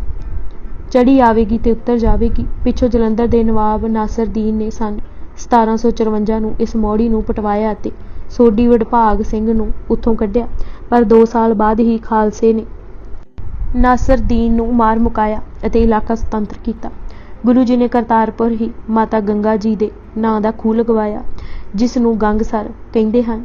ਮਹਾਰਾਜ ਨੇ ਇਸ ਖੂਹ ਦੇ ਸੰਪੂਰਨ ਹੋਣ ਤੇ ਇਹ ਆਗਿਆ ਵੀ ਕੀਤੀ ਕਿ ਕਿਸੇ ਗੰਗਾ ਆਦਿ ਤੇ ਜਾਣ ਦੀ ਲੋੜ ਨਹੀਂ, ਤੁਹਾਡੇ ਘਰ ਹੀ ਗੰਗਾ ਹੈ। ਗੰਗਸਰ ਦਾ ਇਸ਼ਨਾਨ ਹੀ ਗੰਗਾ ਤੁਲ ਹੈ। ਇੱਕ ਵਿਸਾਖੀ ਨਾਂ ਦੇ ਸਿੱਖ ਨੂੰ ਸੋਚ ਉਪਜੀ ਕਿ ਅਜਿਹਾ ਕਿਵੇਂ ਹੋ ਸਕਦਾ ਹੈ। ਉਸ ਨੂੰ ਗੰਗਸਰ ਵਿੱਚ ਹੀ ਗੰਗਾ ਦਿਖਲਾ ਦਿੱਤੀ। ਗੁਰੂ ਦੀ ਰਹਿਮਤ ਹੀ ਤੀਰਥਾਂ ਦਾ ਦਰਸ਼ਨ ਤੇ ਇਸ਼ਨਾਨ ਹੈ। ਕਰਤਾਰਪੁਰ ਦੀ ਉਸਾਰੀ ਤੇ ਵਸਾਉਣ ਦੇ ਪ੍ਰਬੰਧ ਕਰਨ ਲਈ ਭਾਈ ਕਲਿਆਣ ਜੀ, ਭਾਈ ਧੀਰ ਜੀ, ਭਾਈ ਮਹੇਸ਼ ਜੀ, ਭਾਈ ਭਗਤੂ ਜੀ ਨੂੰ ਨਿਯਤ ਕੀਤਾ। ਆਪ ਜੀ ਸ੍ਰੀ ਅੰਮ੍ਰਿਤਸਰ ਮੁੜ ਆਏ। ਅਮਰਨਾਮਾ ਕਿਰਤ ਢਾਡੀ ਨੱਥ ਮੱਲ ਨੇ ਵੀ ਇੱਕ ਸਾਖੀ ਦਾ ਜ਼ਿਕਰ ਕੀਤਾ ਹੈ, ਜਿਸ ਵਿੱਚ ਗੁਰੂ ਅਰਜਨ ਦੇਵ ਜੀ ਨੇ ਕਿਹਾ ਸੀ ਕਿ ਕਦਾਚਿਤ ਭੈੜੇ ਬ੍ਰਾਹਮਣਾਂ ਦੀ ਮੰਦੀ ਰੀਤ ਨਹੀਂ ਅਪਣਾਉਣੀ। ਜੋ ਜੀਵਨ ਸੇਵਾ ਸਿਮਰਨ ਵਿੱਚ ਗੁਜ਼ਰਦਾ ਹੈ ਉਹ ਦਰਗਾਹ ਪਤ ਨਾਲ ਜਾਂਦਾ ਹੈ। ਆਪ ਜੀ ਦਾ ਕੁਝ ਚਿਰ ਹੋਰ ਉੱਧਰ ਹੀ ਵਿਚਰਨ ਦਾ ਵਿਚਾਰ ਸੀ, ਪਰ ਅੰਮ੍ਰਿਤਸਰ ਤੋਂ ਖਬਰਾਂ ਪੁੱਜ ਰਹੀਆਂ ਸਨ ਕਿ ਬਾਬਾ ਪ੍ਰਿਥੀ ਚੰਦ ਨੇ ਫਿਰ ਸਾਜ਼ਿਸ਼ਾਂ ਸ਼ੁਰੂ ਕਰ ਦਿੱਤੀਆਂ ਹਨ। ਗੁਰੂ ਜੀ ਕਈ ਸਾਲ ਸ੍ਰੀ ਅੰਮ੍ਰਿਤਸਰ ਨਹੀਂ ਸਨ ਗਏ ਅਤੇ ਸੰਗਤਾਂ ਜਿੱਥੇ ਵੀ ਗੁਰੂ ਜੀ ਹੁੰਦੇ ਪੁੱਜ ਜਾਂਦੀਆਂ ਸਨ। ਪਹਿਲਾਂ ਤਾਂ ਪ੍ਰਿਥੀ ਚੰਦ ਦਾ ਖਿਆਲ ਸੀ ਕਿ ਸੰਗਤਾਂ ਨੂੰ ਭਰਮਾ ਲਵੇਗਾ ਅਤੇ ਚੰਗੀ ਚੋਖੀ ਰਕਮ ਇਹਨਾਂ ਸਾਲਾਂ ਵਿੱਚ ਇਕੱਠੀ ਹੋ ਜਾਵੇਗੀ, ਪਰ ਐਸਾ ਨਾ ਹੋ ਸਕਿਆ। ਸੰਗਤਾਂ ਕਾਰ ਭੇਟਾ ਜਾਂ ਭਾਈ ਸਾਲੋ ਜੀ ਨੂੰ ਦੇ ਆਉਂਦੀਆਂ ਸਨ ਜਾਂ ਸਿੱਧੀ ਹੀ ਗੁਰੂ ਜੀ ਪਾਸ ਪਹੁੰਚਾ ਆਉਂਦੀਆਂ ਸਨ। ਸੂਰਜ ਪ੍ਰਕਾਸ਼ ਦੇ ਸ਼ਬਦਾਂ ਵਿੱਚ ਨਾ ਉਸ ਨੂੰ ਮਾਣ ਮਿਲਦਾ ਅਤੇ ਨਾ ਧਨ। ਦੂਜੇ ਇਹ ਸਰੋਤ ਵੀ ਗੁਰੂ ਜੀ ਨੂੰ ਮਿਲੀ ਕਿ ਪ੍ਰਿਥੀ ਚੰਦ ਦਾ ਪੁੱਤਰ ਮਿਹਰਬਾਨ ਆਪਣੇ ਆਪ ਨੂੰ ਗੁਰਗੱਦੀ ਦਾ ਵਾਰਿਸ ਕਹਿ ਕੇ ਪੂਜਾ ਕਰਾਉਣ ਲੱਗ ਪਿਆ ਸੀ। ਇਸ ਵਿੱਚ ਕੋਈ ਸ਼ੱਕ ਨਹੀਂ ਕਿ ਗੁਰੂ ਅਰਜਨ ਦੇਵ ਜੀ ਮਿਹਰਬਾਨ ਨੂੰ ਬੱਚੇ ਵਾਂਗ ਪਿਆਰ ਦਿੰਦੇ ਸਨ, ਪਰ ਪ੍ਰਿਥੀ ਚੰਦ ਦੇ ਘਰੋਂ ਰੋਜ਼ ਇਹੀ ਹੀ ਕਹਿੰਦੀ ਸੀ ਕਿ ਕੁਝ ਚਾਰਾ ਕਰਨਾ ਚਾਹੀਦਾ ਹੈ। ਗੁਰਬਿਲਾਸ ਪਾਤਸ਼ਾਹੀ 6ਵੀਂ ਦੇ ਸ਼ਬਦਾਂ ਵਿੱਚ ਪ੍ਰਿਥੀ ਚੰਦ ਕਰਮੋਂ ਨੂੰ ਕਹਿੰਦਾ ਰਹਿੰਦਾ ਸੀ, ਕਿਉਂ ਚਿੱਤ ਮਨ ਮੈਂ ਕਰੇ ਸਭੀ ਬਸਤ ਹੈ ਤੋਰ, तह ग्रह सुत प्रगट्यो नहीं, सुत प्रगटे ग्रह मोर। ਬੰਸਾਵਲੀ ਨਾਮੇ ਵਾਲੇ ਤਾਂ ਸਪਸ਼ਟ ਲਿਖਿਆ ਹੈ ਕਿ ਪ੍ਰਿਥੀ ਚੰਦ ਸੰਗਤਾਂ ਨਾਲ ਵੀ ਮਨਸੂਬੇ ਬਣਾਉਣ ਲੱਗ ਪਏ ਸਨ ਅਤੇ ਕਹਿੰਦੇ ਸਨ, ਵੱਡੇ ਹਾਂ ਅਸੀਂ, ਟਿੱਕਾ ਹੈ ਅਸਾਡਾ, ਇਹ ਪੂਜੇ ਸਾਡੇ ਚਰਨ। ਜਨਾਨੀਆਂ ਆਖਣ ਬਰਨ ਤਬ ਐਸੇ, ਕਰ ਲਓ ਗੁਰਾਈ, ਕਰੋ ਇਕੱਠੇ ਪੈਸੇ, ਮਾਲ ਅਸਾਡਾ ਅਸੀਂ ਹੀ ਲੈਣਾ, ਨਾ ਇਹਨਾਂ ਦਾ ਪੁੱਤ ਧੀ, ਨਾ ਸਾਕ ਨਾ ਸੈਣਾ। ਇਹਨਾਂ ਦਿਨਾਂ ਵਿੱਚ ਹੀ ਇੱਕ ਅਜਿਹੀ ਘਟਨਾ ਵੀ ਹੋਈ ਜਿਸ ਨੇ ਮਾਤਾ ਗੰਗਾ ਜੀ ਨੂੰ ਮਜਬੂਰ ਕਰ ਦਿੱਤਾ ਕਿ ਉਹ ਗੁਰੂ ਅਰਜਨ ਜੀ ਨੂੰ ਮੁੜਨ ਲਈ ਸੁਨੇਹੇ ਭੇਜਣ। ਘਟਨਾ ਇੰਜ ਵਾਪਰੀ ਕਿ ਮਾਤਾ ਗੰਗਾ ਜੀ ਕੇਸ ਧੋ ਕੇ ਹਰੇ ਕਰ ਰਹੇ ਸਨ ਕਿ ਕੁਝ ਛਿੱਟਾਂ ਬੀਬੀ ਕਰਮੋਂ ਤੇ ਜਾ ਪਈਆਂ। ਉਸ ਨੇ ਨਾ ਅੱਗਾ ਡਿੱਠਾ ਨਾ ਪਿੱਛਾ ਅਤੇ ਇੱਥੋਂ ਤੱਕ ਕਹਿ ਦਿੱਤਾ ਕਿ ਆਪਣਾ ਘਰ ਹੁੰਦਾ ਨਹੀਂ ਸੋ ਮੇਰਾ ਖਾਣਾ ਲੋੜੀਦੀ ਹੈ। ਮਾਤਾ ਗੰਗਾ ਜੀ ਨੂੰ ਬੋਲ ਬਹੁਤ ਮੰਦੇ ਲੱਗੇ। ਉਹ ਬਹੁਤ ਜੇਰੇਵਾਲ ਸਨ ਪਰ ਨਿੱਤ ਨਿੱਤ ਦੀ ਤੂੰ ਤੋਂ ਬਚ ਕੇ ਦੂਰ ਜਾਣਾ ਚਾਹੁੰਦੇ ਸਨ। ਮਹਾਰਾਜ ਜੀ ਸ਼੍ਰੀ ਅੰਮ੍ਰਿਤਸਰ ਪੁੱਜੇ ਅਤੇ ਸਾਰੀ ਗੱਲ ਸੁਣੀ ਅਤੇ ਸਾਜ਼ਿਸ਼ਾਂ ਦੀ ਵੀ ਸੂਹ ਮਿਲੀ, ਪਰ ਸੁਪਤਨੀ ਨੂੰ ਧੀਰਜ ਰੱਖਣ ਲਈ ਕਿਹਾ ਤੇ ਸਮਝਾਇਆ ਕਿ ਗੁਰੂ ਨਾਨਕ ਦੇ ਘਰ ਸਭ ਕੁਝ ਹੈ। ਗੁਰੂ ਦੇ ਸਿੱਖ ਪਾਸ ਹੀ ਇਤਨੀ ਬਖਸ਼ਿਸ਼ ਹੈ ਕਿ ਸਿੱਖ ਦਾ ਇੱਕ ਬਚਨ ਹੀ ਕੁੱਖ ਭਰ ਸਕਦਾ ਹੈ। ਬਾਬਾ ਬੁੱਢਾ ਜੀ ਬੀੜ ਵਿੱਚ ਚਲੇ ਗਏ ਸਨ ਅਤੇ ਉੱਥੇ ਹੀ ਗੁਰੂ ਘਰ ਦੇ ਮਾਲ ਡੰਗਰ ਪਸ਼ੂ ਦੀ ਸੰਭਾਲ ਕਰਦੇ ਅਤੇ ਸ਼੍ਰੀ ਅੰਮ੍ਰਿਤਸਰ ਕਦੇ ਕਦੇ ਆ ਜਾਂਦੇ ਸਨ। ਗੁਰੂ ਅਰਜਨ ਜੀ ਅਚਾਨਕ ਸ਼੍ਰੀ ਅੰਮ੍ਰਿਤਸਰ ਵਾਪਸ ਮੁੜੇ ਸਨ ਅਤੇ ਉਹਨਾਂ ਨੂੰ ਸੂਹ ਨਹੀਂ ਸੀ ਪੁੱਜੀ। ਅਗਲੇ ਦਿਨ ਆਪੂ ਗੁਰੂ ਜੀ ਅਤੇ ਮਾਤਾ ਗੰਗਾ ਜੀ ਬਾਬਾ ਬੁੱਢਾ ਜੀ ਵੱਲ ਚੱਲ ਪਏ। ਚਿਰਾਂ ਬਾਅਦ ਗੁਰੂ ਜੀ ਦਾ ਸ਼੍ਰੀ ਅੰਮ੍ਰਿਤਸਰ ਆਉਣਾ ਹੋਇਆ ਸੀ। ਸੰਗਤਾਂ ਦੀ ਅਜੇ ਦਰਸ਼ਨ ਪਿਆਸ ਵੀ ਨਹੀਂ ਸੀ ਬੁਝੀ, ਸੋ ਵਹੀਰਾਂ ਹੀ ਨਾਲ ਚੱਲ ਪਈ। ਰੱਥ ਗੱਡੇ ਘੋੜਿਆਂ ਅਤੇ ਸੰਗਤਾਂ ਜਾ ਰਹੀਆਂ ਸਨ। ਦੂਰੋਂ ਰੱਥ ਭੀੜ ਤੇ ਧੂੜ ਉੜਦੀ ਦੇਖ ਬਾਬਾ ਜੀ ਨੇ ਸਹਿਜ ਸੁਭਾਅ ਕਿਹਾ, ਕੀ ਭਾਜੜ ਪਈ ਹੈ। ਪਰ ਜਦ ਉਹਨਾਂ ਨੂੰ ਦੱਸਿਆ ਗਿਆ ਕਿ ਗੱਲ ਹੋਰ ਹੈ, ਗੁਰੂ ਅਰਜਨ ਦੇਵ ਜੀ ਨੇ ਆਪੂ ਮਾਤਾ ਗੰਗਾ ਜੀ ਨਾਲ ਤੁਹਾਨੂੰ ਮਿਲਣ ਆ ਰਹੇ ਹਨ ਤਾਂ ਕਨਈਆ ਲਾਲ ਦੇ ਲਿਖੇ ਅਨੁਸਾਰ ਭਾਵੇਂ ਬਾਬਾ ਬੁੱਢਾ ਜੀ ਕਿਤਨੀ ਵੱਡੀ ਉਮਰ ਦੇ ਸਨ, ਉੱਠ ਖੁਸ਼ੀ ਨਾਲ ਝੂਮਣ ਲੱਗ ਪਏ ਅਤੇ ਜਦ ਆਉਣ ਦਾ ਮੰਤਵ ਮਾਤਾ ਗੰਗਾ ਜੀ ਨੇ ਦੱਸਿਆ ਤਾਂ ਕਹਿਣ ਲੱਗੇ ਕਿ ਤੇਰੇ ਗ੍ਰਹਿ ਪ੍ਰਗਟੇਗਾ ਜੋਧਾ, ਜਾਕਾ ਬਲ ਬਾਹੂ ਕਿਨਹੂ ਨਾ ਸੋਧਾ। ਸੂਰਜ ਪ੍ਰਕਾਸ਼ ਦਾ ਕਥਨ ਹੈ ਕਿ ਜਦ ਬਾਬਾ ਬੁੱਢਾ ਜੀ ਨੇ ਇਹ ਵਚਨ ਕੀਤਾ ਤਾਂ ਪਹਿਲਾਂ ਬੱਦਲ ਗਰਜੇ, ਜਲਧਰ ਗਰਜੋ, ਗਗਨ ਮਹਾਨਾ ਅਤੇ ਫਿਰ ਬਿਜਲੀ ਕੜਕੀ। ਇਸ ਬਿਜਲੀ ਦੇ ਕੜਕਣ ਨਾਲ ਇੰਜ ਪ੍ਰਤੀਤ ਹੋ ਰਿਹਾ ਸੀ ਕਿ ਬਿਜਲੀ ਰੂਪ ਤਲਵਾਰ ਲਿਸ਼ਕ ਰਹੀ ਹੈ। ਬੱਦਲ ਦਾ ਭਾਵ ਸੀ ਕਿ ਸ਼ਬਦ ਨੂੰ ਹਰ ਹਿਰਦੇ ਵਿੱਚ ਗੁੰਜਾਏਗਾ। ਬਾਬਾ ਜੀ ਲਈ ਪ੍ਰੇਰਨਾ ਦਾ ਸਮਾਂ ਸੀ। ਉਹਨਾਂ ਇਹ ਲੱਛਣ ਦੇਖ ਪ੍ਰਸੰਨ ਹੋ ਕਿਹਾ, ਹੋਏ ਹੈ ਨੰਦਨ ਬਲ ਕੀ ਰਾਸ। ਫਿਰ ਕਿਹਾ, ਤਲਵਾਰ ਹੱਥ ਵਿੱਚ ਧਾਰਨ ਕਰੇਗਾ, ਹਨੇਰੇ ਨੂੰ ਦੂਰ ਕਰੇਗਾ, ਜ਼ਾਲਮਾਂ ਸਿਰ ਬਿਜਲੀ ਵਾਂਗ ਕੜਕੇਗਾ। ਫਿਰ ਪ੍ਰਸ਼ਾਦ ਪਾਉਣ ਵੇਲੇ ਬਾਬਾ ਜੀ ਗੰਢਾ ਤੋੜ ਕੇ ਕਹਿਣ ਲੱਗੇ, ਜਿਵੇਂ ਮੈਂ ਮੁੱਕੀ ਮਾਰ ਗੰਢਾ ਫੋੜਿਆ ਹੈ, ਇਵੇਂ ਤੇਰਾ ਬਾਲਕ ਮੁਗਲਾਂ ਦੇ ਸੀਸ ਭੰਨੇਗਾ। ਜਥਾ ਕੰਦਕ ਮੈਂ ਅਬ ਫੋਰੇ, ਤਿਮ ਮੁਗਲਨ ਕੋ ਫੋਰੇ ਸੀਸ। ਅਰਦਾਸ ਦੀ ਪੂਰਤੀ ਤੇ ਵਰ ਲੈ ਗੁਰੂ ਜੀ ਅਤੇ ਮਾਤਾ ਜੀ ਗੁਰੂ ਕੇ ਮਹਿਲ ਪਰਤੇ। ਸਧਾਰਨ ਬੁੱਧੀ ਵਾਲੇ ਕਿੰਤੂ ਕਰਦੇ ਹਨ ਕਿ ਗੁਰੂ ਤਾਂ ਸਮਰੱਥ ਹੈ। ਉਹਨਾਂ ਨੂੰ ਕੀ ਪਈ ਸੀ ਕਿ ਇੱਕ ਸਿੱਖ ਦੇ ਪਾਸ ਜਾ ਅਰਦਾਸ ਕਰਾਉਣ ਲਈ। ਪਹਿਲੀ ਗੱਲ ਇਹ ਹੈ ਕਿ ਗੁਰੂ ਜੀ ਅਰਦਾਸ ਦੀ ਮਹੱਤਤਾ ਸਿੱਖ ਰਾਹੀਂ ਦ੍ਰਿੜਾ ਰਹੇ ਸਨ। ਬਾਬਾ ਬੁੱਢਾ ਜੀ ਨੂੰ ਮਿਲਣ ਵੇਲੇ ਹੀ ਇਹ ਵਚਨ ਕੀਤੇ ਸਨ, ਸਿੱਖਣ ਮੈਂ ਮੁਖ ਗੁਰੂ ਨਾਨਕ ਕੋ ਦੇਖਿਓ ਆਪ, ਗੁਣ ਮੈਂ ਮਹਾਨ ਸਮਾਨ ਆਣ ਹੈ ਨਾ ਤੇ। ਦੂਜੇ ਆਤਮ ਬਲ ਹਰ ਸਮੇਂ ਨਹੀਂ ਵਰਤਣਾ ਚਾਹੀਦਾ, ਇਸ ਦੀ ਸੋਝੀ ਵੀ ਗੁਰੂ ਜੀ ਦੇ ਰਹੇ ਸਨ। ਬੰਸਾਵਲੀ ਨਾਮੇ ਨੇ ਠੀਕ ਲਿਖਿਆ ਹੈ ਕਿ ਸਿੱਖ ਨੂੰ ਅਮਰ ਮਾਣ ਦੇ ਰਹੇ ਸਨ ਅਤੇ ਆਪੂ ਨਿਰਮਾਣ ਹੋ ਦਿਖਾ ਰਹੇ ਸਨ। ਬਖਸ਼ਿਸ਼ ਉਸ ਦੀ ਆਪਣੀ ਹੀ ਸੀ। ਦਿੱਤਾ ਆਪ ਦਰਗਾਹੋਂ ਮਰ ਸਾਧੂ ਤੋੜ ਲਾਇਆ। ਅੰਮ੍ਰਿਤਸਰ ਮੁੜਦੇ ਸਾਰ ਹੀ ਅਗਲੇ ਦਿਨ ਮਾਤਾ ਗੰਗਾ ਜੀ ਨੂੰ ਵਡਾਲੀ ਭੇਜ ਦਿੱਤਾ। ਉਹ ਜਾਣਦੇ ਸਨ ਕਿ ਜਿੱਥੇ ਦੁਵਿਧਾ ਉੱਥੇ ਕਹੀ ਖੈਰ। ਅੰਮ੍ਰਿਤਸਰ ਤੋਂ ਵਡਾਲੀ 5 ਕੁ ਮੀਲ ਸੀ। ਘੁੱਗ ਵਸਦਾ ਅਤੇ ਖੁਸ਼ਹਾਲ ਪਿੰਡ ਸੀ। ਸਾਰੇ ਪਿੰਡ ਨਿਵਾਸੀ ਗੁਰੂ ਕੇ ਪ੍ਰੇਮੀ ਸਨ। ਇੱਕ ਵੱਡੀ ਹਵੇਲੀ ਖਾਲੀ ਕਰਾ ਕੇ ਮਾਤਾ ਗੰਗਾ ਜੀ ਦਾ ਡੇਰਾ ਬਣਵਾ ਦਿੱਤਾ। ਗੁਰੂ ਜੀ ਵੀ ਛੇਤੀ ਹੀ ਇੱਥੇ ਆ ਗਏ। ਸੰਗਤਾਂ ਵੀ ਇੱਥੇ ਹੀ ਪੁੱਜਣ ਲੱਗੀਆਂ। ਸੂਰਜ ਪ੍ਰਕਾਸ਼ ਦਾ ਕਹਿਣਾ ਹੈ ਕਿ ਪ੍ਰਿਥੀ ਚੰਦ ਹੁਣ ਵੱਡੀਆਂ ਸ਼ਰਾਰਤਾਂ ਕਰਨ ਲੱਗ ਪਿਆ ਸੀ, ਇਸ ਲਈ ਗੁਰੂ ਜੀ ਨੇ ਉੱਥੋਂ ਵਡਾਲੀ ਡੇਰਾ ਕਰਨਾ ਉਚਿਤ ਜਾਤਾ। ਗੁਰੂ ਜੀ ਦੇ ਨੇੜੇ ਹੀ ਡੇਰਾ ਲਗਾਉਣ ਕਾਰਨ ਅੰਮ੍ਰਿਤਸਰ ਨਗਰੀ ਸੁੰਨੀ ਸੁੰਨੀ ਹੋ ਗਈ। ਪਰ ਜਿੱਥੇ ਵੀ ਗੁਰੂ ਜੀ ਜਾਣਗੇ ਸਰਬੱਤ ਦਾ ਭਲਾ ਹੀ ਸੋਚਣਗੇ। ਉਹਨਾਂ ਨੂੰ ਕਿਸੇ ਪਰਪੰਚ ਜਾਂ ਡੰਬਰ ਦੀ ਲੋੜ ਨਹੀਂ। ਹਾੜਵਦੀ ਦੀ ਏਕਮ ਸੰਮਤ 1652 ਮੁਤਾਬਕ 2 ਜੂਨ 1595 ਨੂੰ ਗੁਰੂ ਹਰਗੋਬਿੰਦ ਜੀ ਦਾ ਪ੍ਰਕਾਸ਼ ਹੋਇਆ। ਸਭ ਪਾਸੇ ਖੁਸ਼ੀਆਂ ਦਾ ਹੀ ਵਾਤਾਵਰਨ ਸੀ। ਇਤਨੀ ਖੁਸ਼ੀ ਮਨਾਈ ਗਈ ਕਿ ਹਰ ਘਰ ਨੇ ਬੰਧਨਮਾਲ ਬੰਨੀ। ਪੈ ਦਰ ਹੀ ਦਰ ਬੰਧਨ ਵਾਰੀ। ਮਾਤਾ ਗੰਗਾ ਜੀ ਨੇ ਜੋ ਕੁਝ ਪਾਸ ਸੀ ਸਭ ਵੰਡ ਦਿੱਤਾ। ਗਿਆਨੀ ਗਿਆਨ ਸਿੰਘ ਦਾ ਕਹਿਣਾ ਹੈ, ਸ਼੍ਰੀ ਮਾਤ ਗੰਗਾ ਪੋਸ਼ਾਕ ਏਕ ਅੰਗ ਰਹੀ। ਗੁਰੂ ਅਰਜਨ ਦੇਵ ਜੀ ਨੇ ਸ਼ੁਕਰਾਨੇ ਦੇ ਸ਼ਬਦ ਕਹੇ ਕਿ ਇਹ ਸਭ ਗੁਰੂ ਨਾਨਕ ਦੀ ਬਖਸ਼ਿਸ਼ ਹੈ। ਉਸ ਨੇ ਦਾਤ ਬਖਸ਼ੀ ਹੈ, ਕਿਸੇ ਨੂੰ ਕੋਈ ਭੁਲੇਖਾ ਨਹੀਂ ਰਹਿਣ ਦਿੱਤਾ। ਗੁੱਜੀ ਛੰਨੀ ਨਾਹੀ ਬਾਤ, ਗੁਰੂ ਨਾਨਕ ਤੁਠਾ ਕੀਨੀ ਦਾਤ। ਫਿਰ ਬਾਲਕ ਨੂੰ ਗੋਦ ਲੈ ਹਰਗੋਬਿੰਦ ਨਾਮ ਧਰਿਆ ਅਤੇ ਅਸੀਸ ਵਜੋਂ ਵੱਡੀ ਆਰਜਾ ਹਰਗੋਬਿੰਦ ਕੀ ਸੁਖ ਮੰਗਲ ਕਲਿਆਣ ਵਿਚਾਰਿਆ ਦੇ ਸ਼ਬਦ ਉਚਾਰੇ। ਬਾਬਾ ਬੁੱਢਾ ਜੀ ਨੇ ਗੋਦ ਲੈ ਜਿੱਥੇ ਚੁੰਮਿਆ ਉੱਥੇ ਇਹ ਬਚਨ ਵੀ ਕੀਤੇ ਕਿ ਇਹ ਦੁਸ਼ਟਾਂ ਨੂੰ ਪਛਾੜੇਗਾ, ਗੁਣਾਂ ਦਾ ਗਾਹਕ ਹੋਵੇਗਾ, ਧਰਤੀ ਦੀ ਰਾਖੀ ਲਈ ਸੂਰਮੇ ਨਾਲ ਰੱਖੇਗਾ ਅਤੇ ਆਪੂ ਮਹਾਨ ਬਲੀ ਹੋਵੇਗਾ। ਦਾਹਕ ਦੁਸ਼ਟਨ ਗਾਹਕ ਗੁਣ ਕੋ, ਚਾਹਕ ਧਰਮ ਸੁਬਾਹੂ ਜਵਾਨ। ਇਲਾਕੇ ਵਾਲੇ ਪਾਣੀ ਦੀ ਥੋੜ ਮਹਿਸੂਸ ਕਰ ਰਹੇ ਸਨ। ਮਹਾਰਾਜ ਨੇ ਉਸੇ ਖੁਸ਼ੀ ਸ਼ੁਕਰਾਨੇ ਵਜੋਂ ਛੇਹਰਟਾ ਦੀ ਉਸਾਰੀ ਕਰਾਈ। ਬਾਲਕ ਦਾ ਜਨਮ ਸੁਣ ਕੇ ਸੰਗਤਾਂ ਕਾਬਲ, ਪਿਸ਼ੌਰ, ਕਸ਼ਮੀਰ, ਧੰਨੀ ਪੋਠੋਹਾਰ, ਪਿੰਡੀ, ਖੇਪ ਲੰਮੇ ਦੇਸ਼, ਬਲਖ ਖਾਰਾ, ਮੁਲਤਾਨ, ਦਿੱਲੀ, ਆਗਰਾ ਅਤੇ ਢਾਕਾ ਤੋਂ ਹੀ ਵੰਡਾਲੀ ਆਈਆਂ। ਗੁਰੂ ਹਰਗੋਬਿੰਦ ਦਾ ਰੂਪ ਹੀ ਨਹੀਂ ਸੀ ਝੱਲਿਆ ਜਾਂਦਾ। ਪ੍ਰਿਥੀ ਚੰਦ ਜੀ ਵਧਾਈ ਦੇਣ ਤੱਕ ਨਾ ਆਏ, ਪਰ ਮਹਾਰਾਜ ਜੀ ਨੇ ਕਦੇ ਅਦਬ ਨਾ ਛੱਡਿਆ। ਸਾਹਿਬ ਵੱਡਾ ਭਾਈ ਜਾਣ ਕੇ ਰੱਖਣ ਅਦਬ। ਅੱਜ ਅਸੀਂ ਪ੍ਰਤੱਖ ਹਰ ਜੀਵਨੀ ਗੁਰੂ ਅਰਜਨ ਦੇਵ ਜੀ ਕਿਤਾਬ ਦੇ 114 ਪੰਨੇ ਪੜ੍ਹ ਚੁੱਕੇ ਹਾਂ।